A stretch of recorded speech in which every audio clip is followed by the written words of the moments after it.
Nu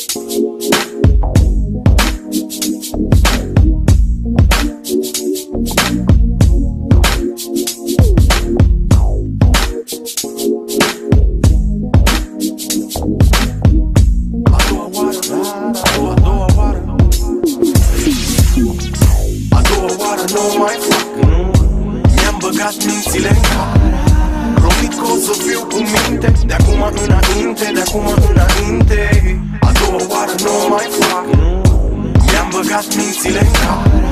Promit că o să fiu cu minte de acum înainte, de acum înainte. Poate ciudit când erai mic vreo ciungă din alimentară, când ai ieșit ai zis că nu mai faci a doua oară. Poate că în spatele blocului la prima țigară erai amețit și ai zis că nu mai faci a doua oară. Poate ai tras cu ochiul chiar din prima zi de școală, ea te-a dat afară, ai zis că nu mai faci a doua oară. Poate ai crescut și au apărut deodată toate care cap la cap legate te pun în dificultate. Poate ai vorbit prost pe undeva pe afară, e de ajuns un punct să zici că nu mai faci a doua oară. Poate din 10 prieteni nu te așteptai să sară, s-au făcut că plouă, ai zis că nu mai faci a doua oară. Poate ai tras de fiare crezând că o să ajungi o fiară, te-au bătut și așa ai zis că nu mai faci a doua oară. Poate după toate întâmplate în spate ai aflat că banii țin mereu problemele departe.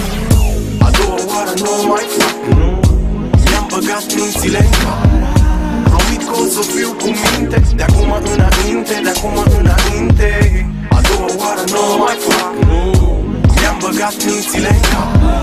Promit că o să fiu cu minte de acum înainte, de acum înainte. Eu am ciocnit când eram mic o ciungă din alimentară. Când am ieșit am zis că nu mai fac a doua oară, știi?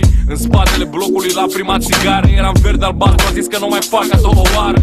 Am tras cu ochiul chiar din prima zi de școală, i-am dat afară, am zis nu mai fac a doua oară.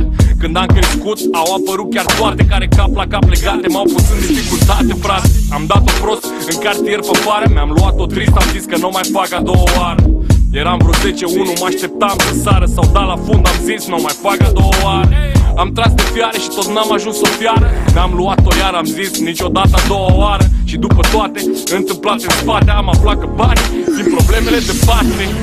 A doua oară nu mai fac, mi-am băgat mințile în cap.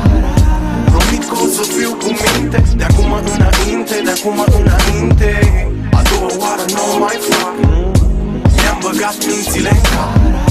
Promit că o să fiu cu minte de acum înainte, de acum înainte.